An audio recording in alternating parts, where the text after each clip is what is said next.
इतिहास की धूल में कुछ नाम ऐसे भी दबे होते हैं जिन्हें समय मिटाने की कोशिश तो करता है, पर मिटा नहीं पाता। ये कहानी है पूर्वी भारत की उस धरती की जहां नदियां शांत बहती थीं, लेकिन राजमहलों के भीतर षड्यंत्रों की लहरें उठती थीं। ये कहानी है उस बालक की जिसे बचपन में ही मौत के मुहाने पर छोड़ दिया गया और जिसने लौटकर ऐसा इतिहास लिखा कि उसके नाम से ही राजाओं के दिल कांप उठे। 12वीं शताब्दी की शुरुआत, मिथिला की समृद्ध भूमि। वहीं जन्म हुआ एक राजकुमार का, आदित्य वर्मा। बचपन से ही वह असाधारण था। शस्त्र उठाता तो योद्धा चौंक जाते और शास्त्र पढ़ता तो आचार्य मौन हो जाते। उसका बचपन सुखद था, लेकिन किस्मत ने उसके लिए कुछ और ही लिख रखा था। जब आदित्य वर्मा सिर्फ 10 वर्ष का था, उसके पिता राजा वीरेंद्र वर्मा की अचानक मृत्यु हो गई। राज्य की बागडोर उसके चाचा समरकेतु के हाथ में आ गई। बाहर से वह संरक्षक था, लेकिन भीतर ही भीतर एक डर उसे खा रहा था। अगर यह बालक बड़ा हो गया तो उसका सिंहासन छिन जाएगा। इसी डर ने एक षड्यंत्र को जन्म दिया।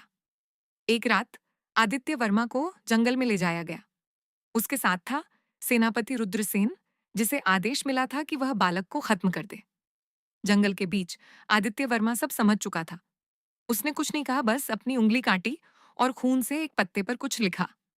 वह पत्ता रुद्रसेन को देते हुए बोला, इसे राजा तक पहुंचा देना। रुद्रसेन ने वह पत्ता पढ़ा और स्तब्ध रह गया।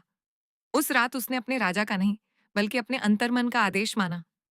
उसने आदित्य वर्मा को छुपा लिया और सुबह होते ही वह पत्ता राजा समरकेतु को सौंप दिया। जैसे ही राजा ने वह संदेश पढ़ा, उनके भीतर कुछ टूट गया। उन्होंने तुरंत आदित्य वर्मा को बुलवाया और सभा में घोषणा कर दी कि यही उनका उत्तराधिकारी होगा। समय बीता और आदित्य वर्मा राजा बन गया। वह न्यायप्रिय था और अपनी प्रजा से प्रेम करता था। एक रात वह भेष बदलकर अपने राज्य में घूम रहा था। तभी उसने एक बूढ़े दंपत्ति को दुख भरी बातें करते सुना। अगले दिन उसने उन्हें सोने के सिक्के दिए, लेकिन हर बार वे सिक्के रहस्यमय तरीके से गायब हो जाते। तीसरी रात राजा ने खुद पहरा देने का निश्चय किया। आधी रात को उसने देखा कि एक व्यक्ति कुटिया में प्रवेश करता है, जो बिल्कुल उसी की तरह दिखता था। राजा ने उसे रोकते हुए पूछा, तू कौन है? वह मुस्कुराया और बोला, मैं तुम्हारा भाग्य हूं। इस बूढ़े के हिस्से में सुख नहीं लिखा। तुम चाहो तो इसे बदल सकते हो, लेकिन इसकी कीमत तुम्हें चुकानी होगी। राजा कुछ देर शांत रहा, फिर बोला, अगर कीमत मुझे देनी है तो मैं तैयार हूं।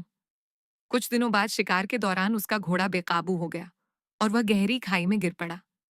जब उसे होश आया तो वह एक साधारण लोहार भीखन के घर में था, जिसने उसकी जान बचाई थी। राजा ने अपनी पहचान छुपा ली और वहीं एक मजदूर बनकर काम करने लगा। दिन बीतते गए। एक दिन काम करते हुए वह गुनगुनाने लगा। उसकी आवाज इतनी मधुर थी कि लोग रुक रुक कर सुनने लगे। धीरे धीरे उसकी कला पूरे नगर में फैल गई और एक दिन उसे राज दरबार में बुलाया गया। दरबार में जब उसने गाया तो सभी मंत्रमुग्ध हो गए। राजकुमारी ने अपने पिता से कहा कि वह उसी से विवाह करना चाहती है। यह सुनकर दरबार में हलचल मच गई। विद्वानों से पूछा गया कि इस धरती का सबसे महान राजा कौन है। हर किसी ने एक ही नाम लिया, आदित्य वर्मा। तभी वह व्यक्ति मुस्कुराया और बोला, जिसे आप खोज रहे हैं वह यहीं खड़ा है। पहले तो सब हंसे, लेकिन जब जांच हुई तो सच्चाई सामने आ गई। वह साधारण मजदूर नहीं, खुद राजा आदित्य वर्मा था। सब स्तब्ध रह गए। राजा ने अपनी पुत्री का विवाह उससे कर दिया और उसे पूरे सम्मान के साथ विदा किया गया। आदित्य वर्मा ने फिर अपना राज्य संभाला और उसे समृद्ध बनाया, लेकिन धीरे धीरे उसका शरीर कमजोर होने लगा। उसे समझ आ गया था कि जिस भाग्य को उसने बदला था, उसकी कीमत अब उसे चुकानी पड़ रही है।